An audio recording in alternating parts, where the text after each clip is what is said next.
All right, we're seeing new videos pop up every single day. New articles on Google News about more money, more money, more money, free ice cream and unicorns for everybody. So, what do we got? We got the beginning of last year was the DOGE dividend. DOGE was going to go in there and save trillions of dollars, billions of dollars from everything, and they're going to give out this dividend. Whatever happened to that? Guess what? How many people got that check? If you cashed it, it's going to bounce because it wasn't a real check. And then we've got a proposal up there that they're going to increase Social Security benefits by $200 a month. And there is a proposal out there. Us from the 70s know exactly. I know a bunch of y'all are going to start singing the song. Schoolhouse Rock. It's only a bill. Yes, there are bills in Congress to increase Social Security. Give an extra $2,400 a year. $200 a month.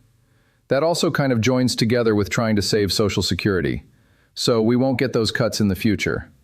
As of right now, if we don't do anything, then everybody's going to get a cut in the next 83 checks, a 23% cut. Why? Because these guys haven't done anything in the last 40 years to shore up Social Security, make sure the trust fund is not taken care of. So anyway, so there's that. There is a bill, but it's only a bill. And what we see happening is, particularly within the last couple of months, there are a lot of AI-generated slop out there that fake Dave Ramsey, fake Warren Buffett, fake politicians that say, oh, Social Security, they draw you in to watch this video. Oh, we've got some major changes about the stimulus or the rebate, the tariff rebate. That's another one. And this is very important. You have to watch this. And after 5 minutes, it's like, oh yeah, that's there. There's nothing there. There's nothing there. So we're actually going to talk about 4 things today that you can actually do to improve the lives of those around you. Yourself. And if you're new to my channel, my name is Michelle. I ran the 3rd busiest Social Security office in the country. Welcome to our community. We help people throughout the country. We've got hundreds of thousands of people throughout the country that look out for each other. Make sure they're getting all the benefits they're eligible for. Would I start survivor benefits? How much more money can I get on survivor benefits? What if I go ahead and file for disability? How's disability work? So we do that on a regular basis. So you got to make sure that you're getting everything you paid into the system over those 40, 50, 60 years of working. Everything you're eligible for. So that's what we do here on a daily basis. And the next thing you can do is a lot of people miss pieces of the puzzle. Michelle calls it kind of stacking. Michelle's working on a book right now, The Complete Insider's Guide to Social Security and Medicare.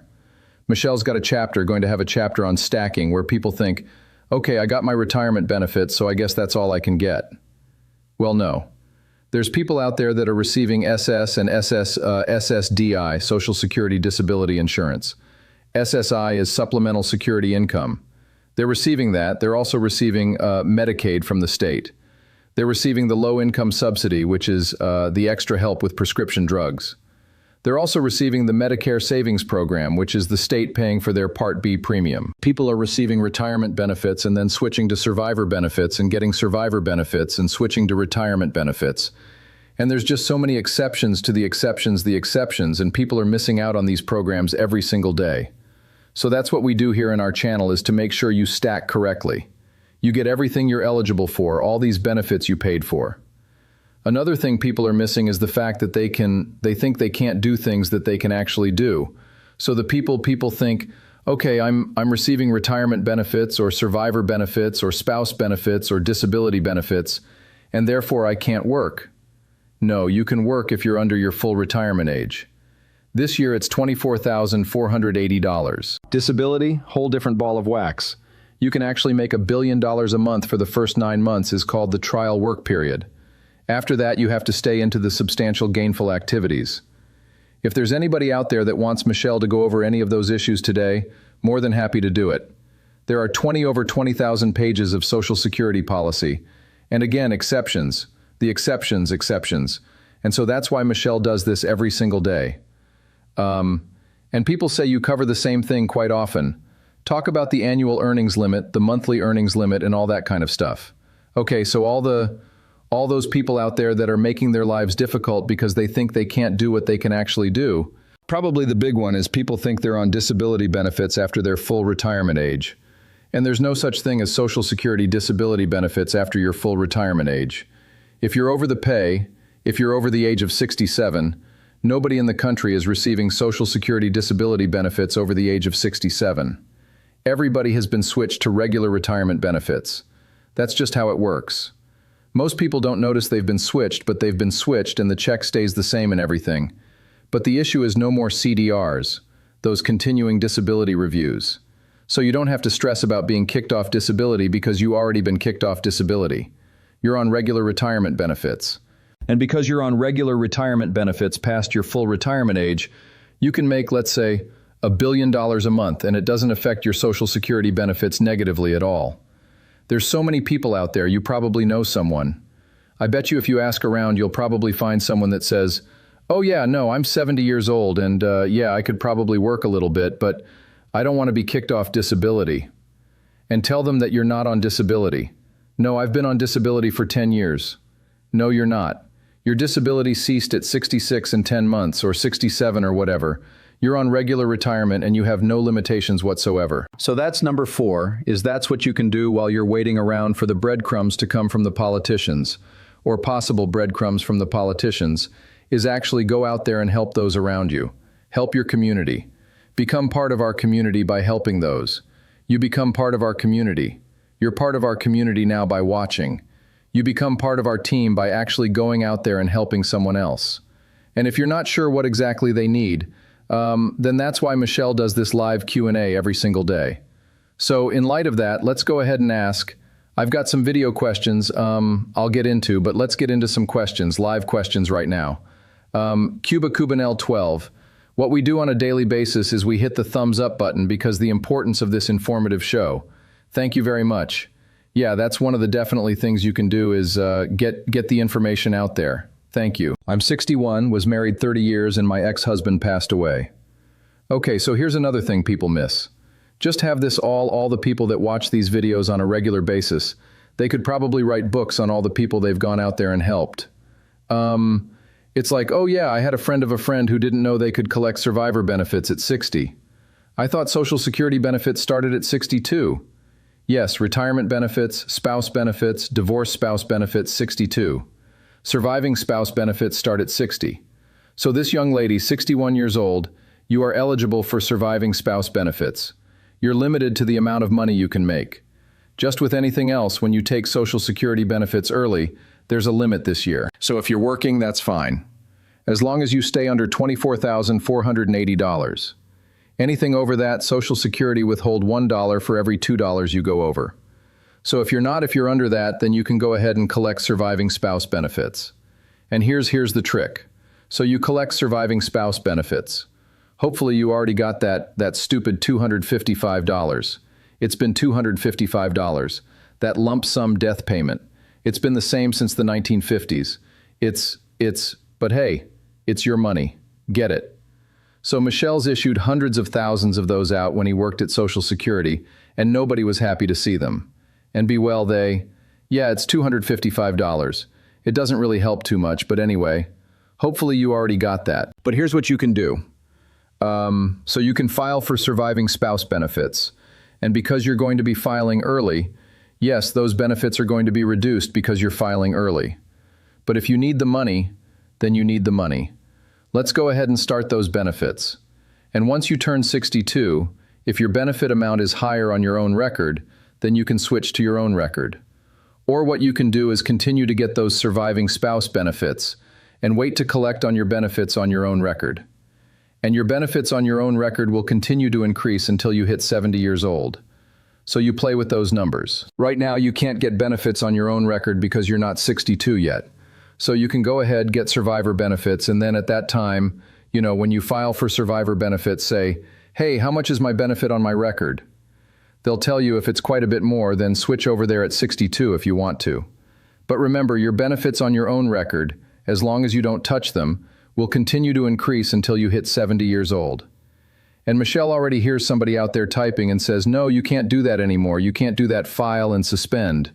They ended that in 2016. No, they didn't. Not for survivor benefits. They ended it for everything else. For spouse benefits, divorced spouse benefits, independently entitled divorced spouse benefits, but they didn't end it for survivor benefits. What Michelle says about the exception to the exception. So many people out there are losing money because they think, oh, you can't do that anymore. Yes, you can for survivor benefits. So, all right, let's see. Hey, Dr. Michelle, my cinema, exactly, thank you. Not sure what you're agreeing with, but I appreciate you. You're too awesome. As we say in the Marine Corps, you are 3 awesome. I just wanted to thank you again for helping me. My husband and I would never have known that he was entitled to half my Social Security benefit amount while we're living if it wasn't for you. Awesome. And it's not Michelle. Michelle's just some guy, belching out this information on a daily basis based on doing this for hundreds of thousands, millions of times. But it's because someone somewhere pushed the like button or subscribe button, and that's how these stupid algorithms somehow reached your inbox, somehow reached your For You or whatever. And so the community, it was a community effort. So, and remember, so entitled. So in situations like this, since Michelle wants to throw this out there, since we were just talking about survivor benefits, because we all, we're all going to leave survivors. We're all going to shuffle off our mortal coil one time. If you are on somebody's record as a spouse or even a divorced spouse, and then that person passes away once Social Security is notified, then your benefits automatically. There's an exception, automatically convert. It's called auto-convert to surviving spouse benefits. So if you're even receiving $1 on anybody else's record, then if that person passes away, your benefits will be automatically converted to survivor benefits. So you could, you mentioned 50%, half that's for living spouse benefits, surviving spouse benefits up to 100%. And that's automatic with the exception if you're already past your full retirement age. If you're under your full retirement age, you have the option to say, no, I don't want to switch. I want to wait until I hit my full retirement age so I get the full benefit amount. But if you're after your full retirement age, then it's automatic. And then if your address is correct and everything, sometimes it's a little sensitive. If your address is the exact same address as your spouse that passed, then they'll also kick out that $255 lump sum death benefit. But sometimes you might have to manually file for that one. So Don, are my dividend checks added to my regular checks to equal the amount I can make on Social Security? I'm filing at 62. Oh, okay, dividend checks. So dividend from some other investments or so? Nope, not at all. So the regular checks you get like a regular old W-2 paycheck, that's the only thing Social Security looks at in that particular situation is actually work or net income from business. So you, for this year, since you're, what'd you say, at 62 or so, you're under your full retirement age. So $24,480, and what it counts, wages, bonuses, commissions. It doesn't count pensions, investments, interest, that little thing on the bottom right there. So $24,480. And then once you hit your full retirement age, the year you turn your full retirement age, you can make up to $65,160. In just the months before you start, you hit your full retirement age. So Carl, don't forget, friends, tell your friends to call your congressmen and senators. Tell them we want Social Security reformed. Our voice counts. Yes, exactly. Contact your politicians. That's the most important thing so we don't get those cuts in the future. And it's not Michelle saying those cuts are happening. Said, Michelle, you guys been talking about this for 40 years and it haven't. Yeah, it's like the Titanic. The guy at the bit was at the with the crow's nest been saying, hey, 4 miles down we're gonna hit an iceberg. Maybe we should start turning. 3 miles down there's an iceberg. Maybe we should start turning. Only we've been told this for 40 years and we haven't done anything for 40 years and well, the politicians have done something and the politicians, what they've done is nothing. And that's the plan. A lack of a plan is a plan. Their plan is to have no plan to kick the can down the road. And that way rather than this month, it's 83 more checks, full checks. Then when that gets down to 8 more checks, then people are going to be desperate and say, okay, since you guys have tried nothing and you're all out of ideas, what's your idea? And obviously we know what their idea is, to give it over to Wall Street. Give the money over to Wall Street so they can, because, yeah.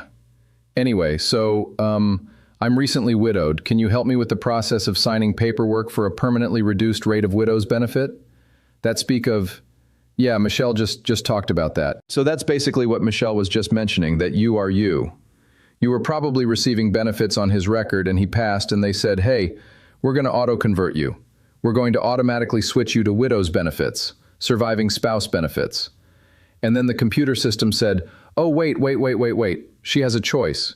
She can actually say no and wait until she hits her full retirement age. And for surviving spouse benefits, the full retirement age is a little bit different. It's about 2 or 4 months early for surviving spouse. So if your full retirement age for a regular is 67, your full retirement age for surviving spouse is probably like 2 or 4 months earlier than that. That's things most people don't know. So if you just, Michelle would say, if they didn't tell you your numbers, find out what the numbers are. And it's completely your decision whether you want to do it. So you can say, hey, okay, if I go ahead and start my surviving spouse benefits now, how much are they going to be? If I say no and I start them later, how much is it going to increase to? And they'll tell you those two numbers. And then you decide whether you want to wait.